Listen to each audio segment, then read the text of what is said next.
I spent $758,000 on Etsy ads to make close to $5 million in Etsy sales, and here are the 5 things that I learned about Etsy ads. Etsy ads are going to become more difficult to do, more expensive, because the amount of attention or customers that are on Etsy are growing at a much slower pace than the amount of sellers that are willing to pay for that attention. So if you do not figure out Etsy ads right now, you are going to miss the boat. The only way to really win the game of Etsy ads is to play a completely different game. At the end of this video, you're going to know exactly the kind of game top sellers like me are playing. And I'm going to share with you guys exactly what I've been doing. The strategy that I learned in the beginning of my Etsy business when I made my first sale is the same strategy that I use right now when I ship out 250 orders out the door each and every day. If you're new to this channel, make sure to hit the bell notification, subscribe. This is where I share high-level knowledge how to really scale your Etsy business, whether you're making your own product or you're a print on demand. I've been a top seller in both of those fields. This is a place if you really want to grow your Etsy business on a whole different level,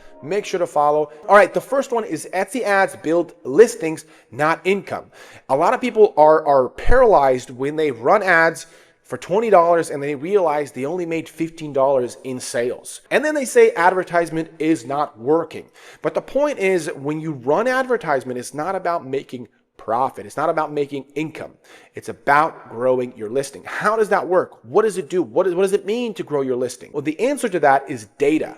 Data is what allows the algorithm to put your product in front of the right customer. When you create a listing, Etsy could take you at your word when you put in certain keywords, say like, hey, this is what this product is.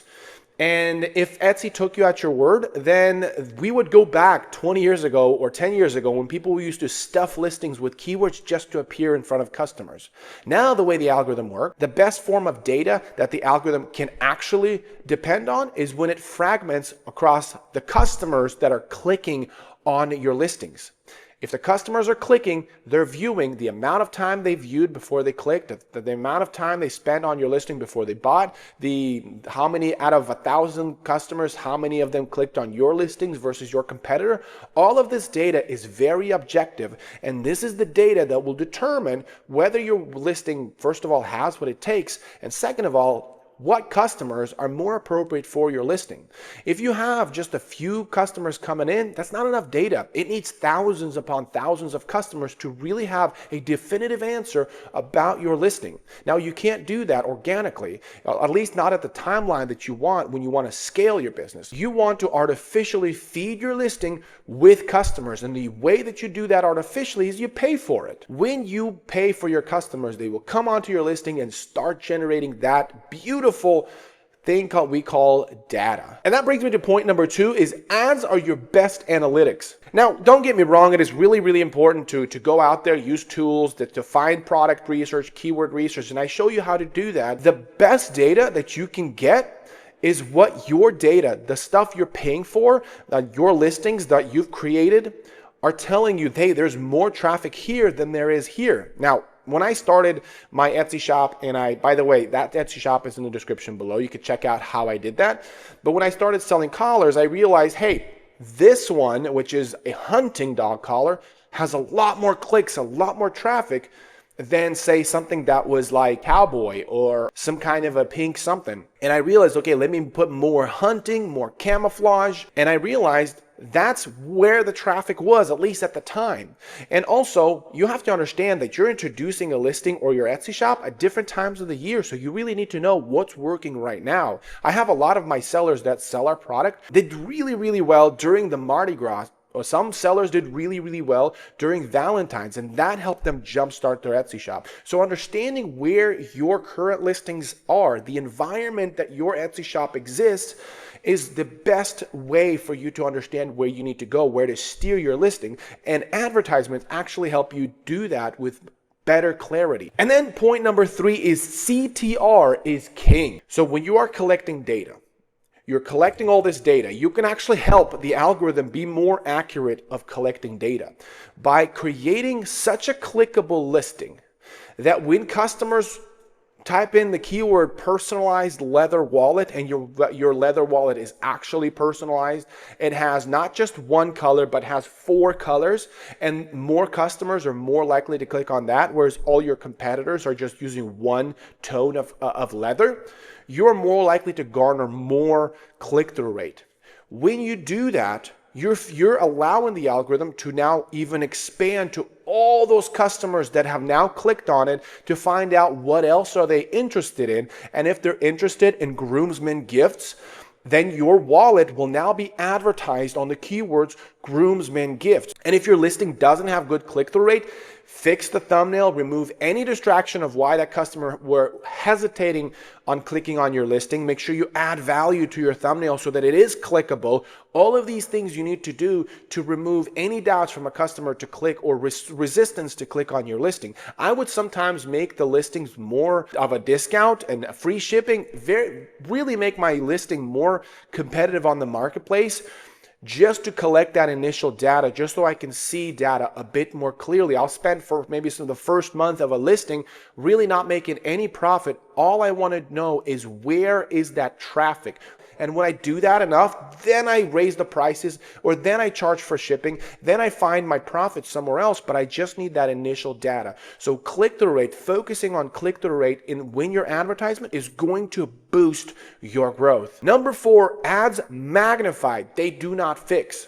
So if you've been having problems with your listing, and maybe your listing is bad, maybe the product you're selling is not packaged properly, or maybe the product itself is not worth pursuing, you're going to find that out when you advertise. But if you don't advertise, in fact, it's an analytical thing. When you don't advertise, you actually might not know why you're not growing on Etsy. But if you advertise, you might have realized, and it might show you earlier on in your Etsy business that you're doing it wrong. And so magnifying the wrong thing is sometimes a good thing. You can fix it. But sometimes, like I said, in the analytics portion of it, you can magnify the good thing and just replicate the good things that are happening to your Etsy shop. That's why a lot of people say advertisements don't work. But what if you take a look at your Etsy shop and say, hey, maybe I'm doing something wrong? To me, advertisement is not an option. It is part of my business, and I will treat it as such. All right, number 5 is scale winners, do not rescue losers. How do you know which product you need to rescue and scale maybe potentially, and which ones you just need to abandon? When I advertise, I always look for winners, and I not only create more of them, but I leave the advertisement on. By the way, side note, I maximize my advertisement all the time.